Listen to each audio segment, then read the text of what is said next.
We are now on to the second last version of my free agency predictions for the 2022 NFL offseason, and this time we have the defensive line edition. So before this video does get started, hit that like button if you enjoyed this. It really helps out the channel, and also make sure to subscribe if you guys are new and you guys enjoy this type of content, so you don't miss out on any new videos like this. Plus, I'm trying to hit 1,000 subscribers, and once I reach my goal, I am finally going to do a face reveal. But with that being said, let's go ahead and let's get this video started.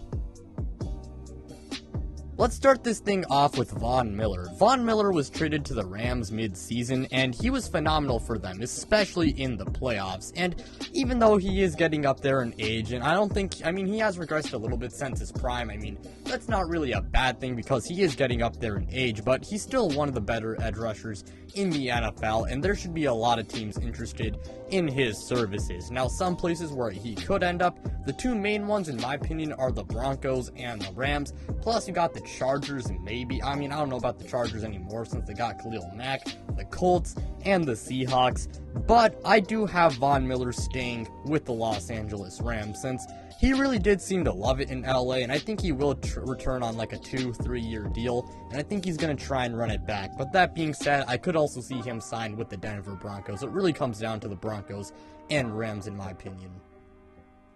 Chandler Jones is the next guy we're going to talk about, and Chandler Jones regressed a little bit this past season, and he is getting up there in age. But that being said, Chandler Jones is still one of the best edge rushers in the NFL, and there will be a lot of teams interested in his services. The Colts could, sign him.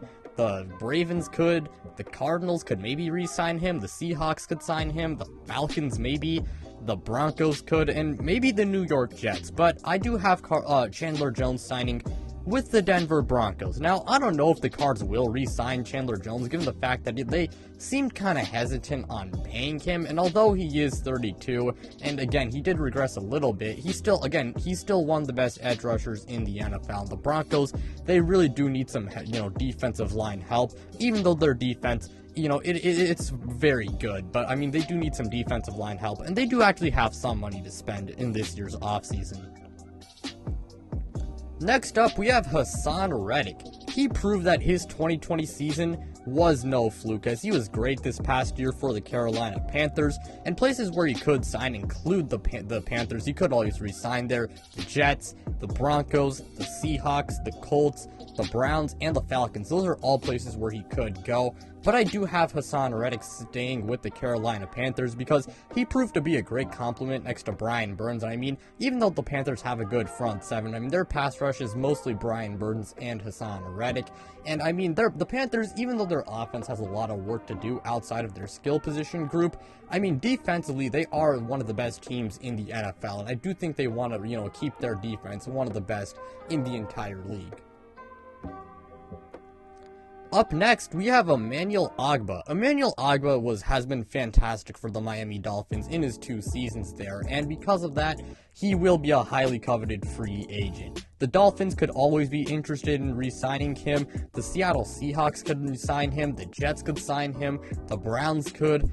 The Colts could maybe do that. And same thing with the Denver Broncos. But Emmanuel Ogbah, I do have him staying with the Dolphins because he's played his best ball with Miami. And while I do think he will demand some money, I think he will stay since the Dolphins, they have quite a bit of money to spend this offseason, and I think they can retain him. Plus, he's an integral part of that squad.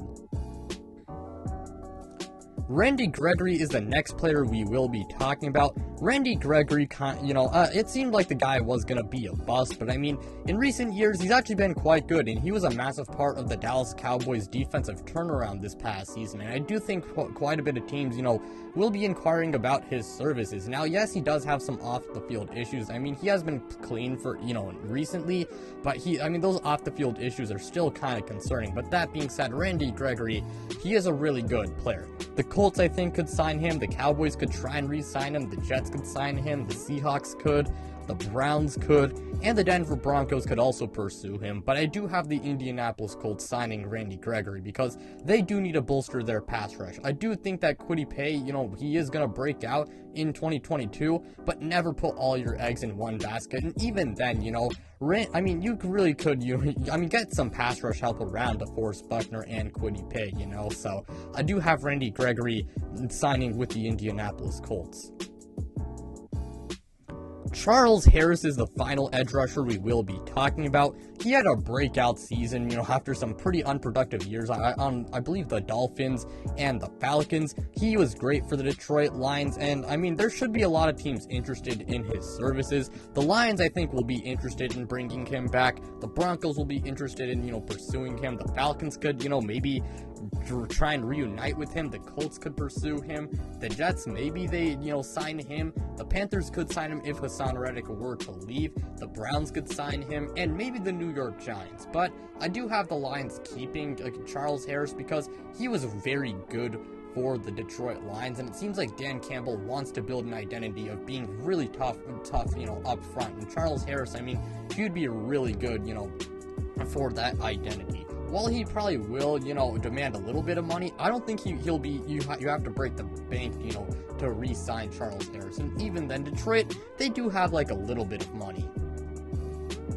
Starting off with the interior defensive lineman, we now have Akeem Hicks. Akeem Hicks, even though he is kind of injury prone and old, he's still a very good player when he is on the field, and there should be a lot of teams interested in his services. It seems like he really does like Chicago, so maybe he could re-sign with the Bears, but I don't know if it will happen simply because of what direction the Bears want to go in.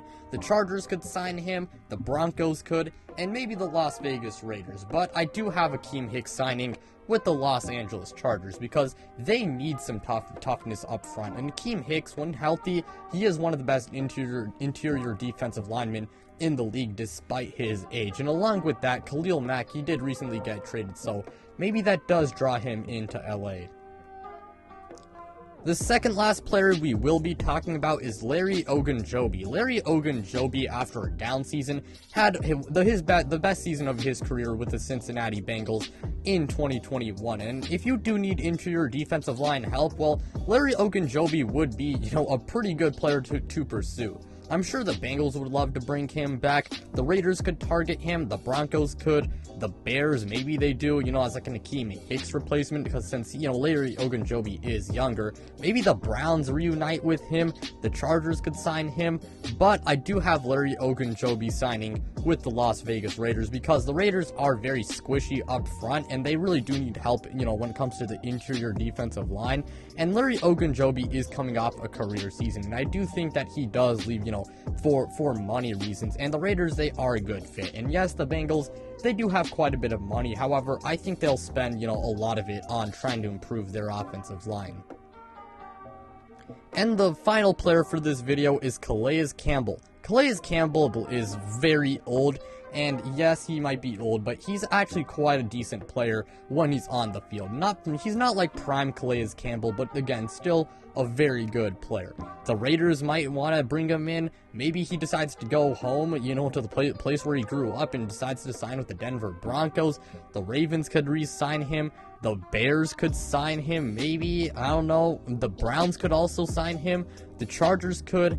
But I do have Kalei Campbell remaining with the Baltimore Ravens because even though he is aging, he's still a good player. And the Ravens don't have a lot of depth when it comes to the interior defensive line. And I think they can bring him back on a pretty cheap contract. But that'll do it for today's video. Thank you guys so much for watching. Really means a lot to me. Again, like, subscribe, do all of that stuff. And check out my Twitter, my Instagram, and my podcast. The links to all of them, they are in the description below. But without further ado, I'm out, you guys.